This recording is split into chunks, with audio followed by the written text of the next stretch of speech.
So today we're really fortunate to have David Law speaking to us about IFU spectroscopy with JWST. This presentation, just so you know, is being broadcast live on BlueJeans and then is also available on WebEx. So if people in WebEx land have trouble hearing David, please shoot me a text over WebEx, and we'll try to work that out. We're using one of the conference rooms here for the first time, so we might have a little bit of debugging to do. All right, go for it, David. Okay, I'll go ahead and start talking. By all means, let me know if you can't hear me online, and I'll try and speak closer to the microphone or speak up or project better or whatever. So, as Christine said, my name is David Law. I'm the MIRI MOS development lead here at Space Telescope. And today I'll be talking about not only the MIRI medium resolution spectrograph, MIRI IFU, that I'm most familiar with, but also telling you about the NIRSPEC IFU spectrograph as well, the two IFUs that make up the complement on board JWST. This is a talk that I'm giving on behalf of a very large team of people, not only here at the Institute, but scattered around the world as well. So I've tried to give, at least a degree of credit where appropriate throughout, so that you know who the actual folks are who've been doing the heavy lifting on various different topics. I thought I'd start out by kind of backtracking to the very beginning and talking about what is an IFU anyway, and why is it that we want to use one on James Webb or on anything else? And I'll start with this motivation. If you study galaxies, what was that?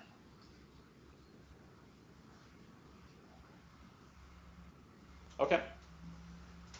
If you study galaxies, they're intrinsically not point sources. Likewise, if you study planets or moons or extended disks, there's a lot of information there other than just a single point in the center. So this is a typical galaxy that you might get, say, out of the Sloan Digital Sky Survey.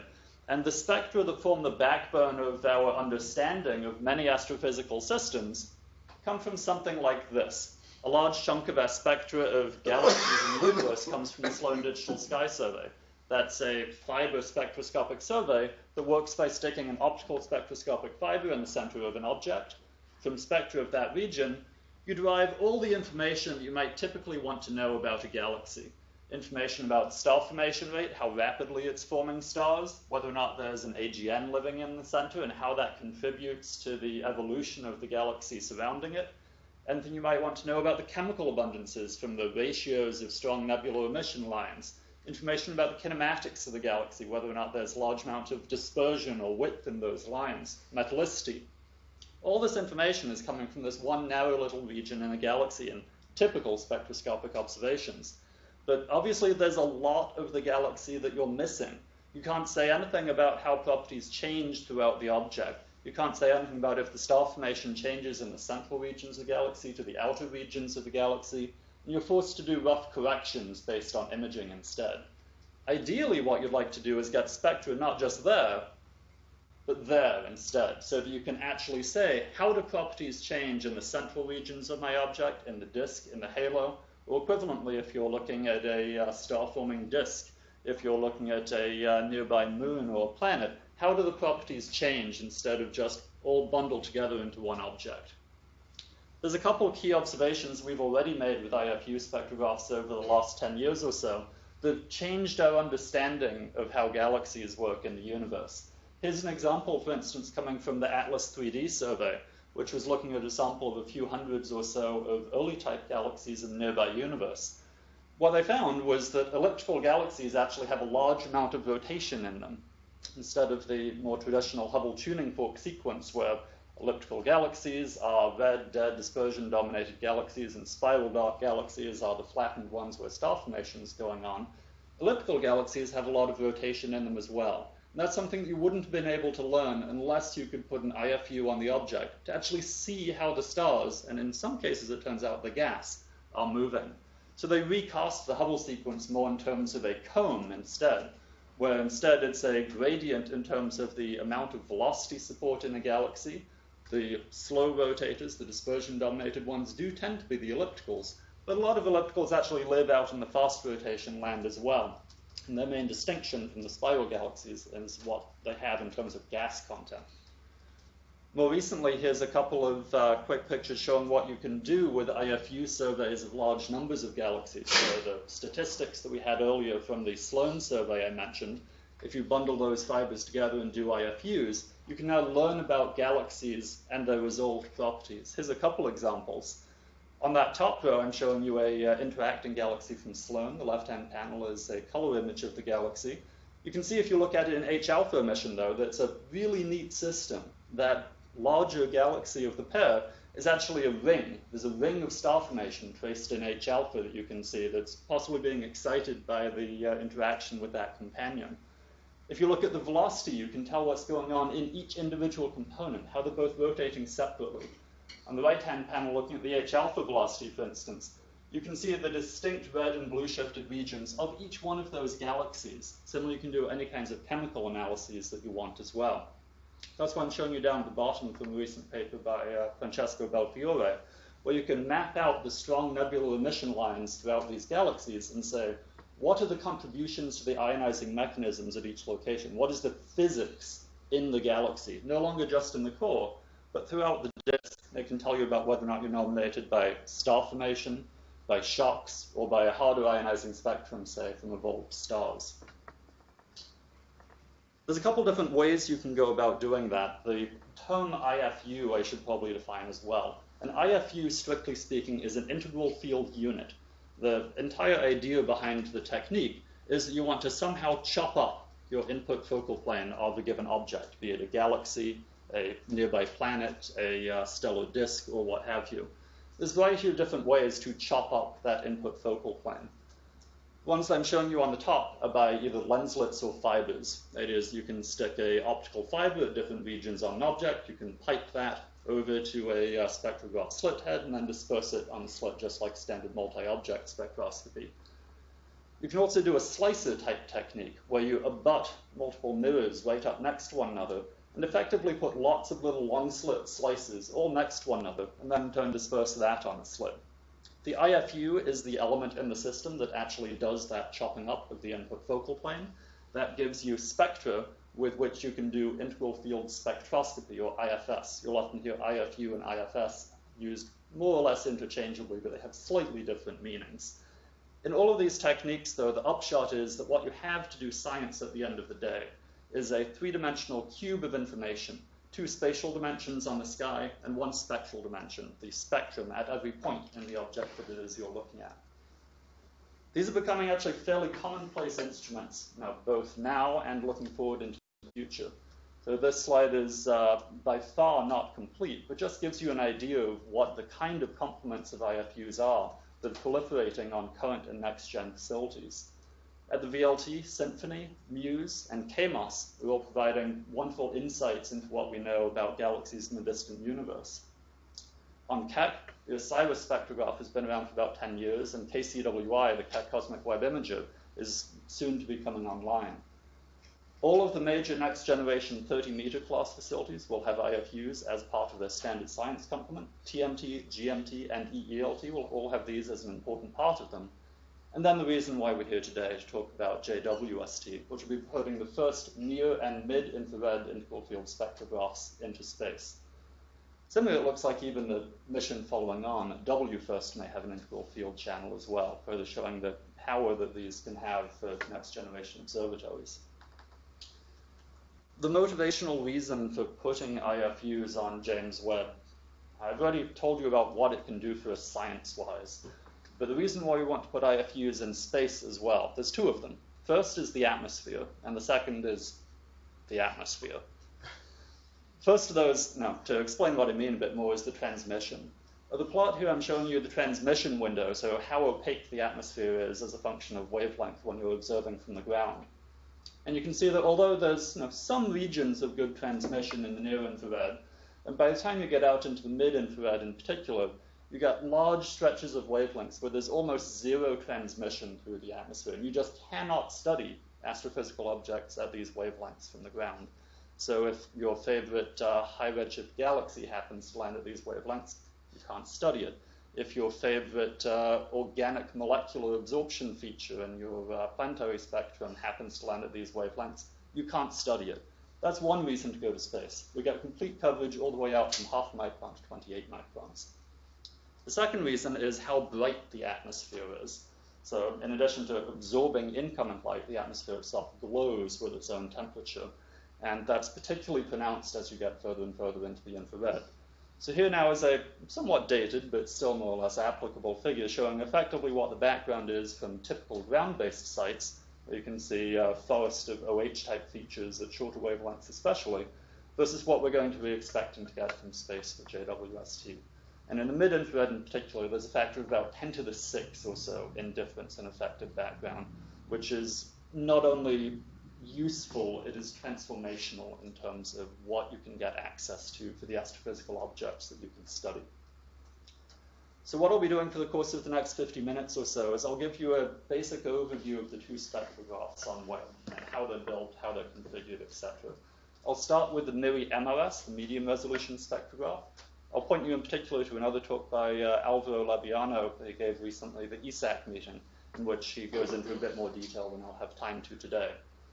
Move on to talking about the NIRSPEC IFU, again, the basic parameters of the instrument, its overall setup, and then move on to the things that are common to both of the instruments, things that both of them have to consider, issues to do with sampling, dithering, mosaicing, how we actually need to obtain the data that we want to use for science with the instruments.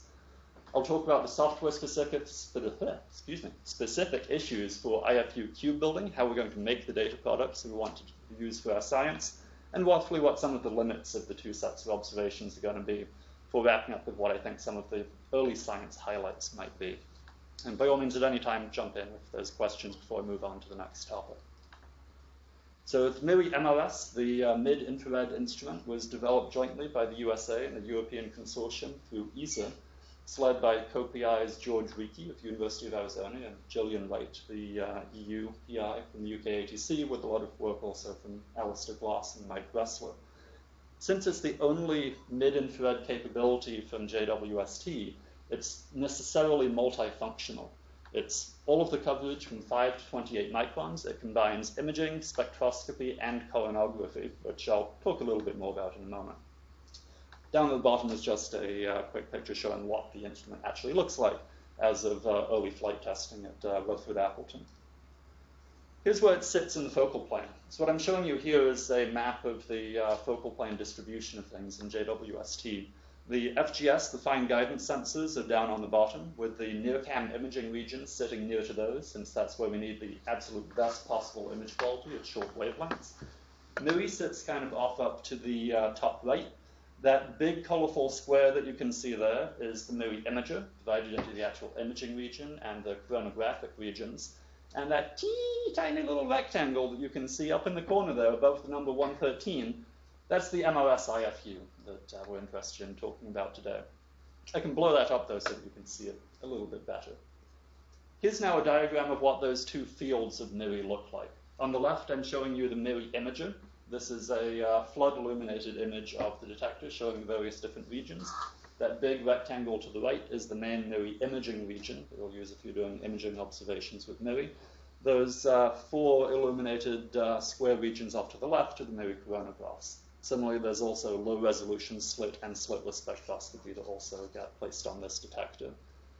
The MRS, the medium-resolution spectrograph, I'll show you a picture of that detector later, but not here since it's a little bit more complicated to describe. What I'm showing you on the right is the effective footprint on the sky. MRS is actually 4 IFUs all rolled into one. So there are 4 individual pieces of slicing hardware that work together to give you contiguous coverage from 5 microns all the way out through 28 microns in 3 different configurations. These channels are all roughly concentric with one another, so that any object you place in one will simultaneously get imaging spectroscopy in the other one as well. And this is the only JWST spectrograph with moderate resolution longwards of about 5 microns, and the only spectrograph at all longwards of about 14 microns. So whether or not you want to spatially resolve the object that you want to observe, this is the main way of getting spectroscopy in the mid-infrared if you want reasonable resolution. How it does that is rather complicated, and here's a wonderful flow diagram showing how MIRI actually achieves this performance of getting simultaneous spectra at all of these different wavelengths. It's a little complicated, but it's a sufficiently neat idea that it's worth walking you through roughly what's happening in this figure. So on the left, you can see the light coming in from the telescope. It enters into the first of these two dichroic and grating wheels that have just a really interesting design. The first dichroic it enters splits off short wavelength light to go to the first IFU, collimates it, sends it through its own grating, and then sends it up to a detector. Light from the second set of wavelengths, so about 10 microns or so, passes through that dichroic, hits a second dichroic, in turn splits off into its own IFU, its own grating, and gets imaged onto the detector.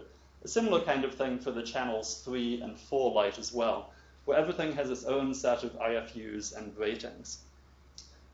On the left, you can see what the individual pieces look like. Each of these wheels has two different levels to it. There's a dichroic level and a grating level, so it goes back and forth through the wheels a couple different times to try and split out the different wavelengths of light and actually disperse it with the appropriate element.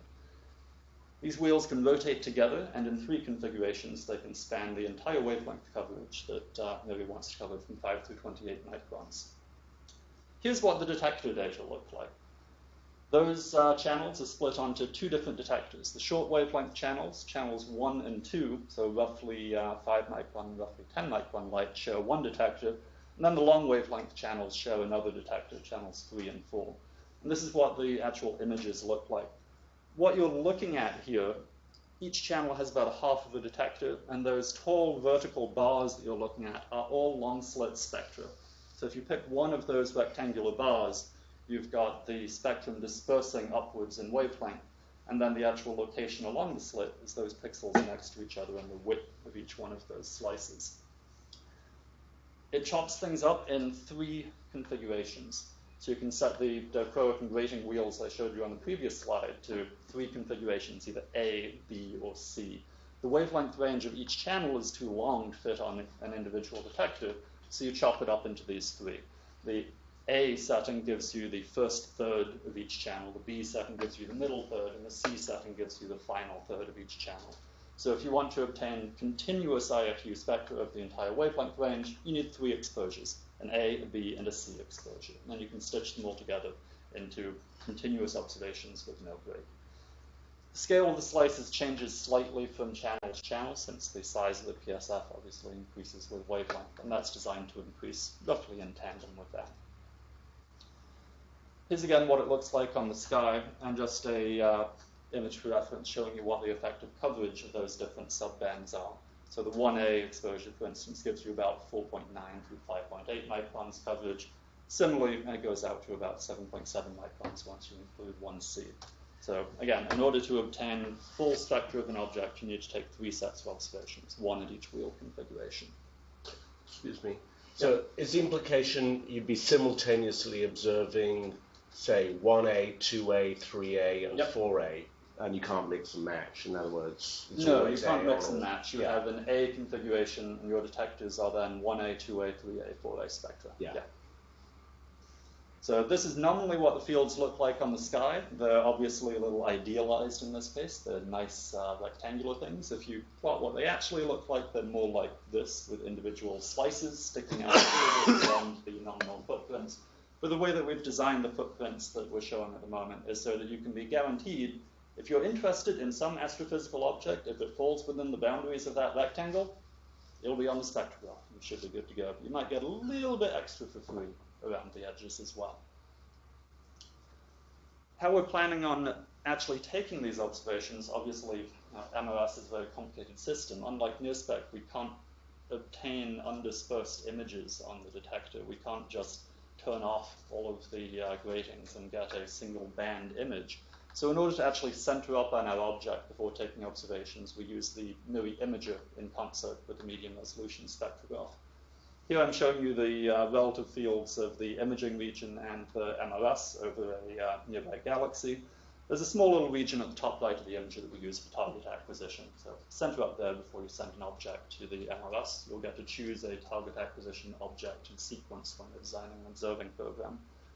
It's also actually very useful to take simultaneous imaging with the MIRI imager at the same time as you're getting MRS observations. The reason why is because we're getting reasonably far away from the fine guidance sensors. It's helpful to have the astrometric data post facto that you can get from imager as well, center up on various stars to improve the astrometry that you get when reconstructing your MRS data cubes. So that'll be an important thing that looks like it'll be a standard operating mode for MRS observations. As far as the effect of spectral resolving power, MRS spectra starting about roughly R of 3000 or so, tapering off to more like R of about 1500 by the time you get out to 28 microns. There's some dispersion about each of those values at each wavelength because of the distortions inherent in the optical system. Your effective resolving power at one corner of the IFU and another corner of the IFU aren't going to be exactly the same, but this gives you an idea of roughly how they vary, not a large amount. David, excuse me, can you go back one or two now? One more. This one? There you go. Right. So you get simultaneously mirror imaging, but the exposure times for the MRS are typically much longer than for the imagers. So will you really get imaging for the duration of the MRS exposures, or just an initial image? It will be possible to get imaging for the duration of the exposures, but the parameters for the imager will be subject to what you're doing with MRS. The imager isn't going to be allowed to drive the exposure times. You'll have to configure it so it can work within the spectroscopic observations. Is the default to obtain imaging throughout the duration? I mean, that's going to lead to a lot of data that I think would not be needed. I can see getting an exposure at the beginning or at the end, or maybe beginning and end, but for astrometric reasons, I don't see why you'd need it, and it could have an impact, particularly with long exposure times, on the data volume. So we're getting a little... Yes? All right.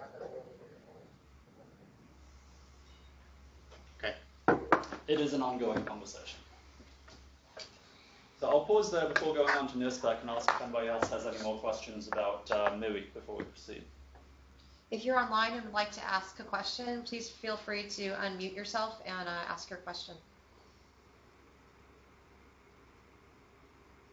Okay, I'm also happy to come back to it later. So let's move on and talk about the NIRSPEC IFU. I'll point you also to an excellent talk by Nora Lutskendorf that's similarly online at the same ESAC website.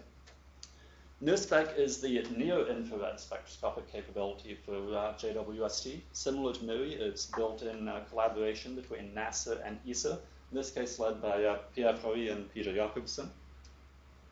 It lives at the other side of the JWST focal plane, on the other side away from MIRI. The four main squares that you're seeing there are the micro-shutter arrays that define perhaps one of the most famous operational modes for NIRSPEC. These are the three different ways you can use NIRSPEC for spectroscopy. As I mentioned, the multi-object spectroscopy with the micro-shutters is perhaps one of the most famous modes, allowing you to get multi-object spectroscopy for a large number of objects throughout the NIRSPEC field of view. It's also got slits in the middle of the focal plane mask to allow you to do high-contrast spectroscopy for things like transit observations. And it's got an IFU with a 3x3 field of view and 0.1 arcsecond sampling that's in the middle of that region as well. I'll note that the IFU and the mask can't be used at the same time for a reason I'll come back to. This is the kind of wavelength coverage. The IFU can be specified with the same kinds of wavelength parameters as the other NIRSPEC operational modes. You can either use R of 100, in which case you can get the entire wavelength range from 0.6 to 5 microns in a single shot, or you can get R of 1000 or R of about 2700 observations as well, in which case you need to break up your observations into about 4 different exposures in order to cover the full wavelength range in between the two. This is what the focal plane looks like. Those big purple squares there, again, are the micro-shutter arrays. The IFU is that small little gray square in the middle of the mask. But the IFU actually disperses its light over the same regions of the detector as the micro-shutter array does. So you can't use the two of them in concert with one another. You have to choose which of the two it is you're going to use. That means that data look like this. So this is a ground test image that was taken a while back of a flat field image. But now, where the MRS spectra all ran with the wavelength dimension going up and down, now the NIRSPEC dimension runs left to right, just to keep everybody on their toes. We're changing the direction that things work. But similarly, you can see those same kinds of bars now extending over both the detector on the left and the detector on the right as well, from blue to red. I will say quickly that you need to mind the gap between the crane and the platform, or rather between your two detectors, in the sense that there is a gap when you're operating in high spectral resolution, R of 2700 mode, of some wavelengths that you won't actually get because they fall in that gap between the two detectors. So this isn't a huge gap. It's about 0.1 microns, I believe, at the longest wavelength. You need to be aware of what wavelengths you're going to be missing to make sure that your object doesn't happen to fall in exactly that wavelength range. Otherwise, you'll be very frustrated later. So keep this in mind when you're planning your observations. Here's the grating configurations for sense of reference going forward. I don't imagine anybody's going to remember these exact grating filter combination names now, but that shows you how they break down in terms of the total wavelength coverage of the NIRSPEC range. Again, you need about 4 observations in order to cover everything when you're working in high resolution mode. Spectral resolving power, the high spectral resolution range for NIRSPEC is again of about 3000 or so, varying fairly strongly over the wavelength range of each of the individual grating filter combinations. You can also obtain medium and low resolution spectra as well. So I'll pause again there at the end of the NIRSPEC introduction and ask if there's any questions before I move on to talking about joint issues common to both of the IFUs. Okay. David? Yeah. I'll just point out with NIRSPEC, those missing wavelengths, you're just stuck. In other words, when you use the MSA, you have missing wavelengths as well, but you can always put sources in different parts of the real estate and get the spectra to image those wavelengths elsewhere. But with the IFU, it just is what it is. Yeah, I presume you could get low resolution or medium resolution spectra to fill in those wavelengths, but that might not be as high as you need. That's right. Yeah. Okay, let's move on and talk about common issues for both of the IFU modes. So as you might have noticed if you're paying very close attention in the two instrument setups I described so far, both NIRSPEC and MIRI are spatially undersampled. Because we're talking about doing imaging spectroscopy, you care about not only spectroscopic data quality, but also imaging data quality as well. And when you're doing imaging, you want to obtain spatial sampling at an ideally high enough rate you can actually reconstruct the input image entering your focal plane. So loosely speaking, you want about 2 samples per forward half max, or about Nyquist type sampling. Here in these two plots, I'm showing you the effective delivered, or at least diffraction limited forward half max, both NIRSPEC and MIRI. So the black line in both plots is delivered forward half max. The dotted line is the ideal sampling that you'd want to achieve in both of these. And then the red line for NIRSPEC is the actual slice width of about 0.1 arc seconds. I'll note the distinction that slice width is not technically the same thing as detector sampling, which is a discussion I'm happy to get into with whatever group of people is interested later. But for the moment, we can just note from this that NIRSPEC itself doesn't have high enough spatial sampling to do everything you need to do in a single shot. Similarly for MIRI, the individual channels all have their own spatial samplings defined by the slice size, which is about the size of the forward half max at the shortest wavelength of each channel, and almost ideal at the longest wavelengths of those channels. What this means in practice for both sets of IFUs is that in order to obtain full spatial sampling of your image, you need to dither. And you need to dither in an intelligent way such that you get good sampling of your input focal plane. Here's what it looks like for NIRSPEC. There's a couple of different operational modes. There's a simple nod type operation where you're not trying to improve the sampling to the extreme that you can. You're mainly just trying to move the telescope up to obtain some kind of a reference background. And there's a 60-point cycling pattern that you can choose, say, 9 points throughout the pattern to obtain lots of different samples throughout it. Yeah, Christine? I think Chris Martin has a question online. Chris, do you want to go ahead and ask your question? Hi, Crystal.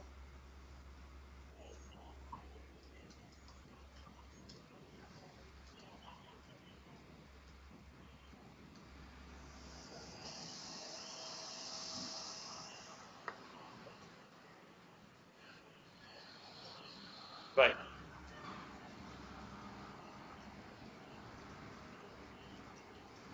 Yes, the best thing I can do is say that I will talk about that in about 5 minutes.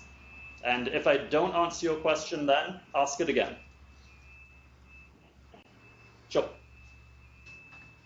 So for NIRSPEC, there's this 60-point cycling pattern. You can choose some number out, say a 9-point pattern you can cycle through in order to obtain high degrees of sampling. The exact scale of that pattern is variable. You can have it be 0.25, 0.5, or 1 arcsecond in extent, depending on the science needs of your individual observation. If you want to make sure that things don't move too far because you've got a very extended object, you can use the smaller of the two patterns, for instance. For MIRI, arguably things would be more complicated because now we've got 4 IFUs that we need to simultaneously dither for optimal sampling all at the same time. But it turns out that the very clever people who designed MIRI originally thought about this from the very beginning and designed the instrument in such a way that you can actually do these simultaneous samplings with a single telescope offset. So the widths of the individual slices are chosen such that, in this case, a 0.97 arcsecond offset is exactly 11 halves the slice width in channel 1, 7 halves, 5 halves, and 3 halves the slice width in channels 2, 3, and 4. What this means is that you can move the telescope one time and get half integer sampling in all of those channels at the same time. You can play a similar game in the across slice dimension, where now I'm showing you just a plot of what your effective sampling is as a function of channel for the distance that you move. And you can see that at a couple different moves, about the 1/2 pixel and 10.5 pixel, you've actually got half pixel sampling in all of these channels at the same time as well. So this is the backbone of understanding how MIRI dithering works.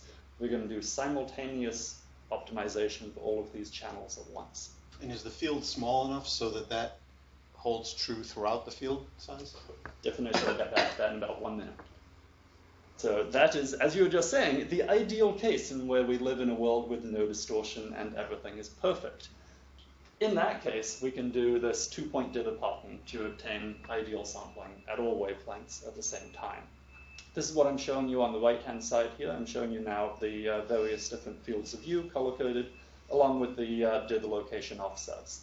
So for channel 1, for instance, we're looking at those blue dither patterns where you would offset from some at the top left to some at the bottom right, and that would give you that half integer sampling in both dimensions.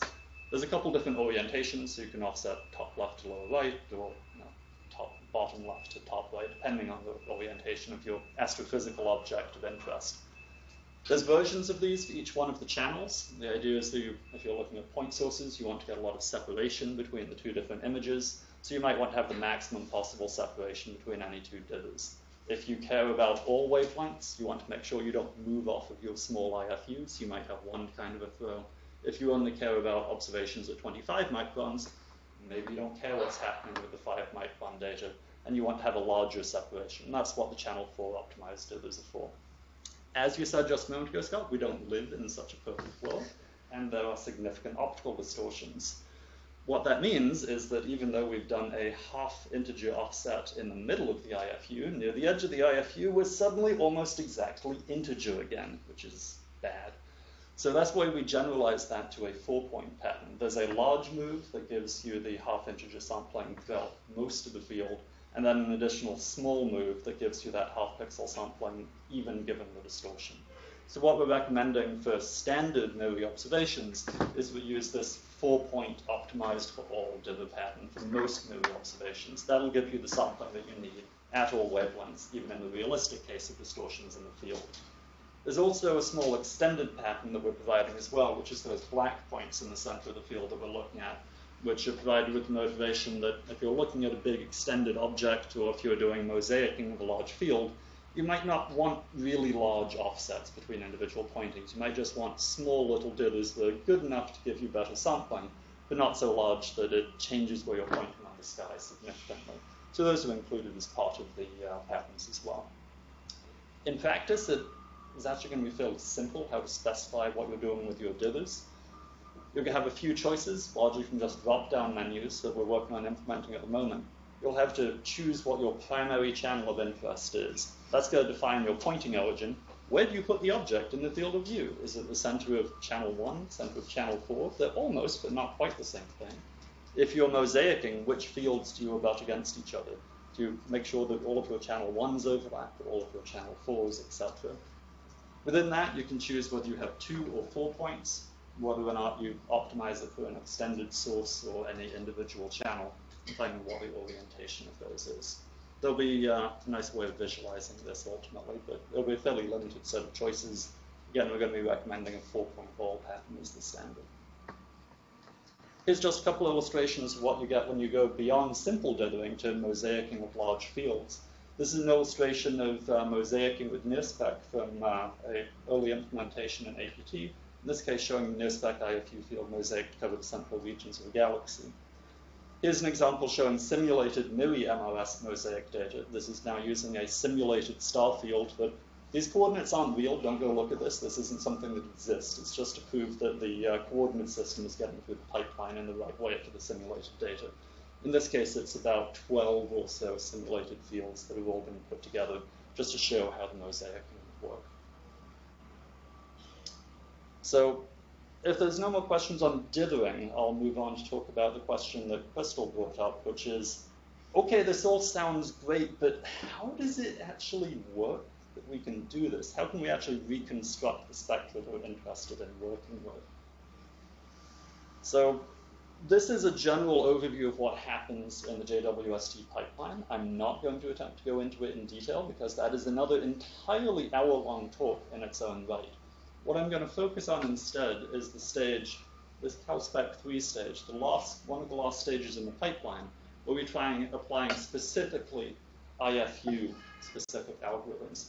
So we're assuming that we've done all the detector level corrections, like the bias correction, the ramp correction, fringing, flux straight light, flux calibration, etc.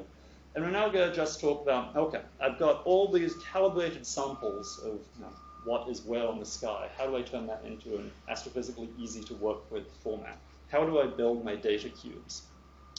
For any IFU experts online, then there is, of course, a larger discussion about whether or not it is astrophysically best to work with data cubes, which are easy, or two-dimensional data, which do not have covariance. You can tune out for the next minute or so while I talk about creation of data cubes, but rest assured that the 2D level data will be there as well to work with forward modeling techniques that don't need to worry about covariance. For everybody that wants to work with data cubes, though, this is essentially the problem that we're dealing with. So we've got two-dimensional data that looks like this on the detector, where now there's some spatial position, some spectral position along the detector, and we need to map that into three-dimensional space. We don't want to do this in multiple steps. We don't want to extract the spectra, rectify them, and then build a cube, because each step introduces correlations and covariance into the result. We want to cut down on that as much as possible. So what we'll be doing for JWST is using algorithms to map directly from pixel location on the detector to pixel location in the output cubes. And here's roughly how that works. Here's a schematic diagram of where we're looking on the sky. We're looking at big letters, JWST, sitting up in the sky, with a diagram of the along slice alpha and a cross slice beta fields of view. In this case, it spans 2 slices. This is how it maps to the detector. Now we're saying one slice off to the left and another slice off to the right. Along each slice, you can see the relative locations, the delta alphas, the spacing along the slice, and they disperse in wavelength dimension up and down. And you can imagine those running to very long distances off the screen. In practice, things aren't quite that nice and neat lining up with the pixel boundaries, and it looks more like this instead, where there's distortions and there's a complicated mapping from what the actual pixel number is to what its effective location in the focal plane and in wavelength space is. And determining this is one of the important parts of calibrating JWST. They'll be taken care of by the pipeline and won't need to be exposed to end users unless they're really interested in getting involved in how that mapping works.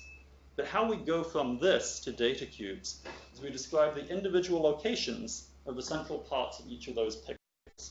So now I've got little plus signs there marking each of those pixels, and you can measure, given knowledge of the distortion solution, exactly what the RA, the DEC, and the wavelength is of each of those pixels, given where the telescope was pointing and given the knowledge of the distortion and the wavelength solution.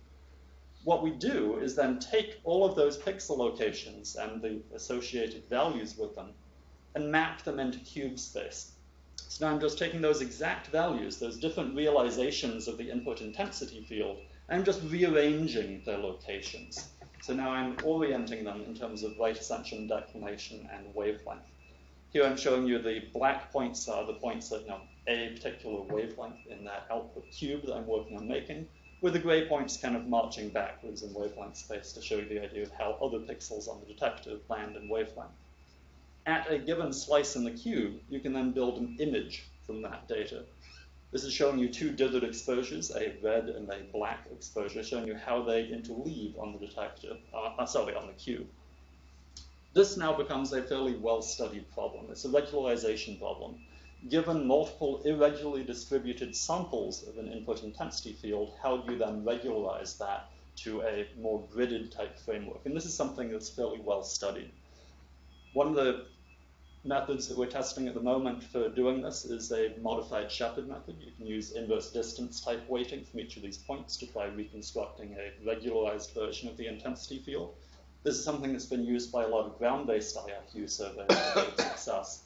We're also looking into other techniques such as three-dimensional drizzling and other things that combine different kinds of weighting functions, relative areas of overlapping pixels in three-dimensional space. But this is roughly the idea behind all of this mapping we're doing, is that direct mapping from detector space to cube space. So again, yell at me, Crystal, if I haven't answered your question through that part of the conversation. Then when you do that, then you're introducing covariance. Yes, it does. So some people, certainly since they don't want to work with covariance, would prefer to work with the two-dimensional data, which will have all the information necessary in terms of WCS to do so. But it's a lot more complicated to figure out what it looks like in that space. Yeah. Here's what the results look like. On the left, I'm showing you two raw images from cryovacuum testing data we got at Goddard earlier this year for two dithered exposures with the MIRI-MRS of a point source lighting up the OSIN. In this case, we can't move the instrument, so we move the point source, but it's the same idea. It's a dithered exposure, so you can see the different slices that are being lit up by that point source as a function of its location in the focal plane. Looking at the image on the left, it's hard to really tell what it is even, because a point source lights up so many different parts of the image in complicated ways. But after we run it through the cube combination code, you get something that looks like the image on the right. The top image is what you get at a single wavelength slice, looking at the reconstructed cube. In this case, gee, it's a nice point source. You can actually see what it is now. And in the bottom panel, then you can take the spectrum of that point source, whatever your favorite tool is. In this case, you can see that there's a bunch of high-frequency wiggles in it. This is because for the MIRI-MRS, then there's actually fringing at short wavelengths that we haven't corrected for in this observation. Yeah. Are the stripes in the upper right diffraction, or what is that? Of the reconstructed image? Yeah. I'm glad you asked. You're an example of the sharp-eyed person who I'm talking about on the next slide. Okay. So as you noticed from looking at it, then there are stripes in that image, and the effective point spread function is therefore slightly elongated along one axis compared to the other axis. That's something that we found in the process of ground testing, that there is actually an elongation from the theoretical full width half max at the very shortest wavelengths of observations with the MRS. It should be about 0.2 to 0.25 arc seconds full width half max, and instead it's more like 0.3 arc seconds full width half max in the along slice direction. A cross slice, and it works out about as expected. It's a little unclear at the moment whether or not that's some kind of residual scattered light that isn't being fully taken out by the pipeline, or if it's something actually intrinsic to the broadening of the system. But that's something that certainly is still under study.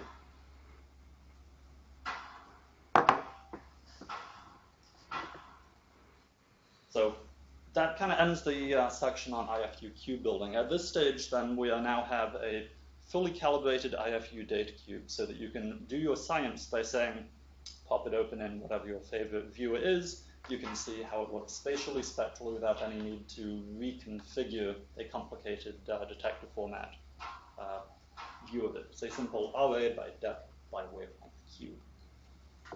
How good does that cube do for the science that I want to do? How deep is it? What other things should I keep in mind for whether or not I can do my science? Here's a couple of plots of what the effective background is. The background is, in many cases, what's going to limit what the performance is of the instruments. On the left, I'm showing you the near-infrared background, in this case, a somewhat old plot from the HST NICMOS handbook. showing you that the space-based background is considerably lower than you get from the ground. Obviously, you're avoiding all of the atmospheric features that I was going on about earlier. But for the NIRSPEC detectors, then they actually turn out to be roughly dominated by stray light and detector noise from the H2RGs instead of the effective background, because the background's been pushed down so much, with some contribution from the MSA leakage as well. I'll mention in a moment. I'll come back to the plot on the right. Here's what the NIRSPEC detectors look like in terms of their performance. This is a couple of plots from a recent technical paper by the NIRSPEC team showing you what the effective distribution of the dark current is. Dark current tends to be less than about 0.01 electrons per second, with some nice distribution for over 97 pixels, giving good performance and being useful for science. But the total noise from the read noise is going to be, in many cases, what's going to limit your observations of any given system. In terms of readout modes, we're now getting a little deep into the weeds, but just something to be aware of when you're putting together any observing proposals. There's going to be a number of different readout modes that are available for NIRSPEC. There's a couple of standard modes, NRS and NRS Rapid, that you might want to use depending on what the brightness is of your target object. But more recently, then, there's been these NRS IRS2 modes, which have improved reference pixel subtraction, where you do your readout interleaving sampling of reference pixels with sampling of science pixels. And that seems to do a lot better about suppressing the 1/f noise in the system. It might be a lot better for very deep sky targets, and it'll help suppress long correlation length noise in the eventual data. A couple caveats on that is that right now, that's not going to be used for target acquisition, so switching between that target for normal mode read for target acquisition and this mode read for science observations will introduce some overhead into the system, but that might be something that gets to be revisited over the course of the next couple of years. But be aware of these different readout modes and consider which one might be better for the science that you want to do. Gives rise to this in terms of limiting line fluxes. I'm not going to talk through every single limiting line flux on this plot, but it might be a useful reference to look back at later to see if your favorite object of interest meets the cut. If so, by all means check out the latest values in JWST etc. Just to highlight a couple things of interest from this plot, though, looking at the top left, limiting line fluxes. This is the expected limiting flux for detection of an unresolved emission line from an unresolved point source. About 2 to 3 microns, you get down to about 5 × 10⁻⁹ in CGS units, which for those of us who are used to looking at faint galaxies is insanely faint. At Redshift 2, that corresponds to something, if I'm doing my math right, something like 0.05 solar masses a year of star formation you're effectively sensitive to in this integration time. So incredibly deep compared to what we're familiar with for ground-based spectrographs. Similarly, on the right, there's a what the limiting continuum is. I don't tend to think in terms of nanogens for myself, so I've just put over top of that, it works out roughly 24 AB, I believe.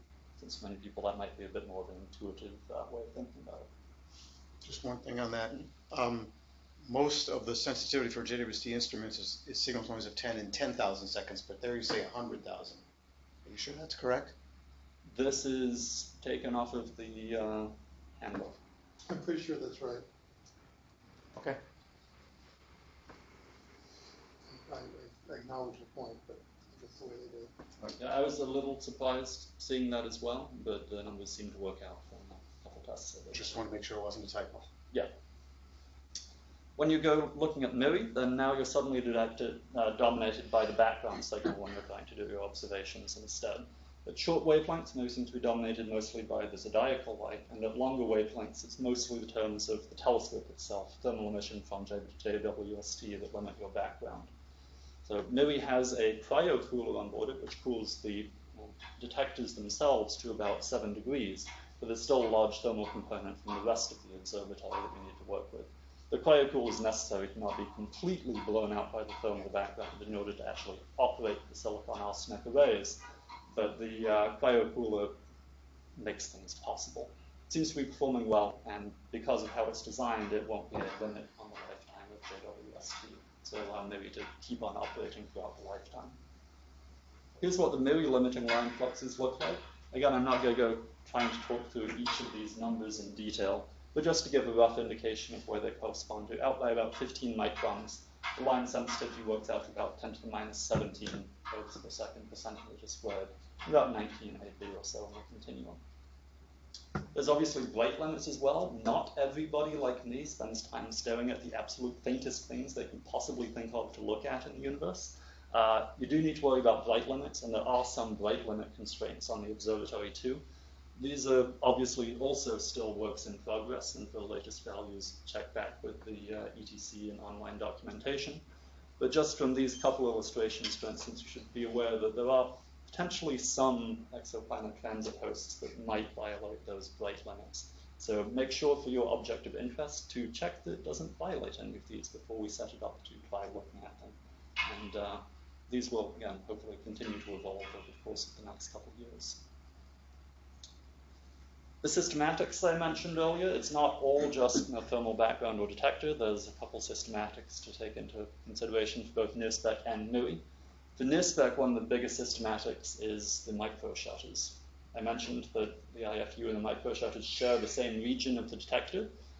Unfortunately, what that means is if microshutters fail and they fail open, you're going to get spectra of whatever's underneath that whenever you're taking IFU observations. So if you've got a failed open microshutter, it might give you a nice spectrum of the background sky, or it might give you a spectrum of a star, depending on what it happens to land on. So it might be good to take into consideration when you're designing your program. Here's something just showing you the effect of that on the spectra. Here the broad backgrounds are showing you the IFU spectra, those narrow features, microshutter spectra. One of the ways available to deal with that is simply to close the shutter across the IFU and take another observation. In that case, you get only the spectra of the microshutter regions, and you can difference the two to get a good background subtracted spectrum of the actual IFU object of interest. So this is one of the ways that's going to be available in APT for doing subtraction of such contaminations. Whether or not this is important is going to obviously depend on your own science case. If you're interested in doing spectroscopy with a super faint object, looking for just a couple of emission lines that are going to land right atop a failed microshutter, you might want to consider this. If you're looking at bright objects, it might not matter. So it'll be science case dependent. There'll be an option available in APT though. This is a example mock-up that just shows, down here at the very bottom, don't worry too much about the details and the rest of it. Let's just show that there will be an option in APT for you to be able to do this kind of subtraction in a current design. You can choose whether or not to do it at each dither position or at just one dither position to get a reasonable reference. NUI also has a systematic issue that you should keep in mind unless it's going to affect your science, which is that there's a spectral leak at about 12 microns. So the chain of dichroics in those two grating wheels I was showing you earlier is such that there's actually a little bit of transmission at 12 microns when you really don't want there to be. At about the 2% amplitude level, a little bit of the second order light from 6 microns is going to sneak into your 12 micron observations. For many science cases, that might not be important, but there's a couple different ways that are available to deal with it. The first one is you've got observations at 6 microns. You can scale that appropriately and try and subtracting it off from your observations at 12 microns. If it is truly absolutely critical, though, there is actually a mode that we can deal with that by changing the configuration of the grating wheels such that we cut that leak down to 0 with some rather negative side consequences for the transmission at other wavelengths. But for certain science cases, then that might be an important mode to keep in mind. It is, I will note, however, not standard. Yes?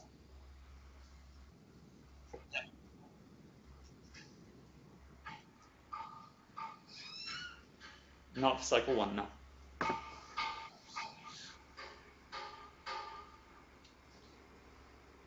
Okay, so that wraps up the meat of my talk. I'm just about running out of time, but in my 2 minutes remaining, I'd just like to go very quickly through what I think a couple of the most exciting science areas are going to be that we can do with these IFUs. I'll start at very, very low redshift and move my way out from solar system to early universe. This is a slide from Jason Kawarai just showing what the effective footprint is of the NIRSPEC and MIRI IFUs compared to solar system objects such as, say, Uranus or Neptune. And one of the attractive things that we can do with these is for the first time we can actually get near and mid-infrared spectra of these objects so that we can try and assess atmospheric dynamics and chemistry, time evolution of plumes on Europa, say, with resolved information. and all sorts of exciting science to do with the outer regions of our solar system. We can step out a little bit further, looking at nearby young stars. With the change in removing the atmospheric window constraints from previous observations, then we're going to open a wide variety of molecular and organic species to study out around the 10 to 20 micron range, be able to study CO2 ice and other organic features in the long wavelength spectra of nearby stars and planets. Moving to galaxies, we'll have an excellent way of studying in a spatially resolved sense the PAH features, the polycyclic aromatic hydrocarbons in galaxy spectra, telling us about the dusty regions of the galaxies and any obscured star formation going on, in addition to getting highly resolved spectra of the central regions of galaxies, giving us access to lines from central AGN that are inconsistent with ionizations by stars, and allowing us to get better constraints on the relation of AGN to their host galaxies and how they evolve in the nearby universe. Stepping out even higher redshift, and a topic near and dear to my own heart, I'm showing you at the bottom some of the deepest ground-based IFU spectra that we've obtained to date with galaxies at redshift 2, looking at and trying to find out what the H-alpha emission line kinematics are. This is about a 13-hour Keck-Osiris observation that you could just knock off with NIRSPEC in half an hour or something like that. But the exciting thing, though, isn't just doing objects like this more quickly. It's what it can really do to allow us to go deeper into the population, look at more typical galaxies, fainter star formation levels, and push to ever higher redshifts, push our analysis of galaxy kinematic evolution up to redshifts of 4, 5, 6, and beyond. Which leads me to the final point, what we can do for first light. One of the main promises of JWST, of course, is that it will allow, through spectroscopy in the mid-infrared, us to confirm the detections of recent first light candidates out at redshift of 10 and beyond. So I'll close there just with the takeaway message that NIRSPEC and MIRI will be the first near-infrared and mid-infrared space-based IFUs with moderately high spectral resolution and a complete wavelength coverage from about 0.6 all the way out through 28 microns. There's a number of technical things to consider for your observing program, but in the last 20 seconds or so of my talk, I'll just take a page from George Ricci's book for a moment, I think, and say that perhaps the most important thing to consider is what science we want to try doing with the instrument. It's really going to be transformational in so many ways in terms of the wavelengths and the depths and the mode of IFU observations that opens to study. But probably many of the most interesting things we can do with JWST we haven't even thought of yet. So I'll close there and take any remaining questions. Thanks.